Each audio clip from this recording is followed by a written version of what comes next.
Hey everybody, today I'm going to show you how I winterize my pressure washer pump so it doesn't destroy itself when the freezing temperatures come. But get this, there are two simple mistakes everyone makes doing this method that I'm going to tell you about. And think about it, a cracked pump will cost you over $200 to replace, but winterizing takes just 10 minutes and only costs pennies. I'm going to show you exactly how to protect your pressure washer from freeze damage step by step. Let's go. So you can see that I've already taken the garden hose off, obviously, because it's on my bench.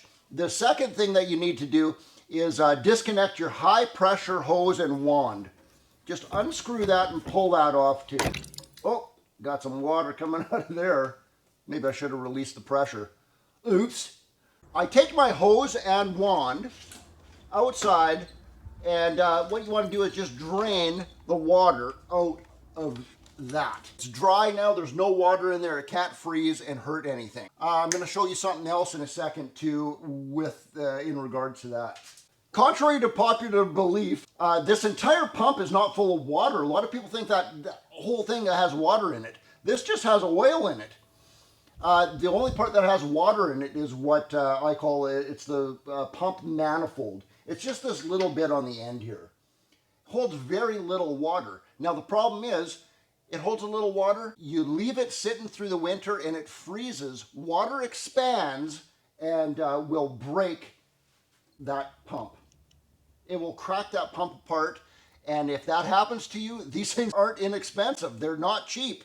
You have to replace your pump if you do that. We don't want that to happen, so we want to winterize this properly. Now, if you don't have any of this pump saver stuff, like I'm going to show you in a second, at least do this.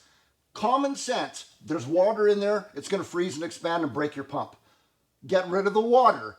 Obviously. Air compressor. Check this out. Put your air compressor right in where the garden hose goes and blow the water out. It's going to come out right where your high pressure hose comes out. Blow all that water out of there. And then now there's no water in there to freeze. Now, the problem with that is there is a whole lot of little rubber parts and seals in here.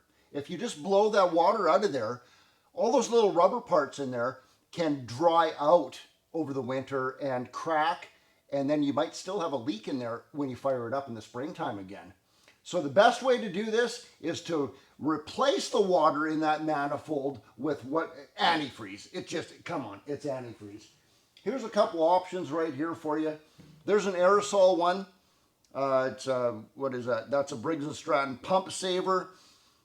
You screw that right into where the garden hose goes.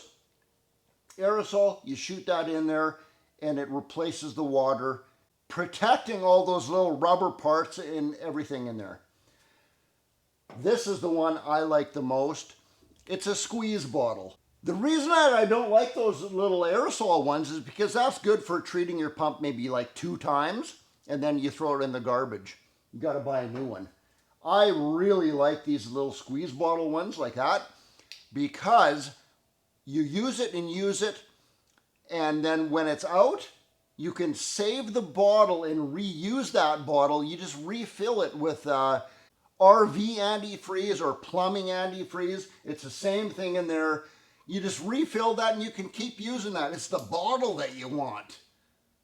If you want to see some of this stuff, I have links right underneath this video in the pinned comment and in the description. Click on those. This stuff is really not very expensive. This is the one I'm going to use for the demonstration. Check this out. Screw it right into where your garden hose goes and open the valve. And now this is very interesting. This is where a lot of people go wrong on this. You open the valve up and you squeeze that ball. Now I'm squeezing this bottle and watch what happens. Nothing is coming out where the outlet should be out. I'm squeezing that right now and you'll see there's nothing coming out of the outlet going to your high pressure hose and out your wand. All you have to do is squeeze the bottle, pull your engine over a few times like that as you're squeezing it. Check this out. See, now there's Now it's coming out. You keep doing that over and over again until you see the pink liquid coming out, and you know then it just replaced all that water in there, and there's no possible way that can freeze. It's full of antifreeze now. Yes, I took my spark plug out and made it a lot easier for me. That's why it looked like it had no compression. But if you have somebody else around, whatever, you can. You don't have to take the spark plug out to do it. Just turn that engine over a few times as you're squeezing that. Replace the water in that little manifold right there with antifreeze, and you're good to go. It really doesn't take that much antifreeze to do that. Look at that. What's that? An ounce? That's all the water that's in that manifold. That'll last you for a long time. And like I said, when you run out of that, you just refill that bottle with cheap RV antifreeze or plumbing antifreeze.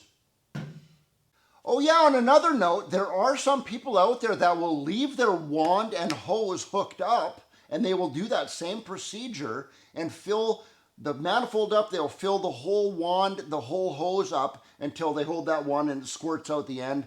They see that pink antifreeze coming out the end of their gun itself, out of the nozzle. Yay, if you have the extra $1 to spend to do that, it certainly isn't going to hurt anything. I don't personally do that because I think it's kind of a waste of time, but you can do that, yeah. That is a cheap, easy thing to do to protect your investment. Like I said, these are not cheap if you have to replace them because the water froze in there and cracked it.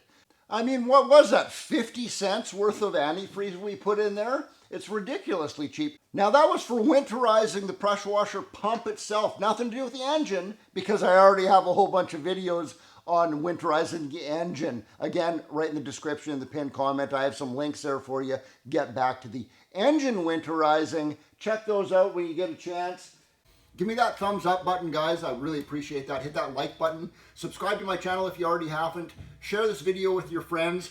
And put some comments down. I'd really like you to put some comments down. Let me know what you thought of this video. That'd be awesome too. And I think I'm done for today. I hope I helped somebody out there as usual. And lucky logger.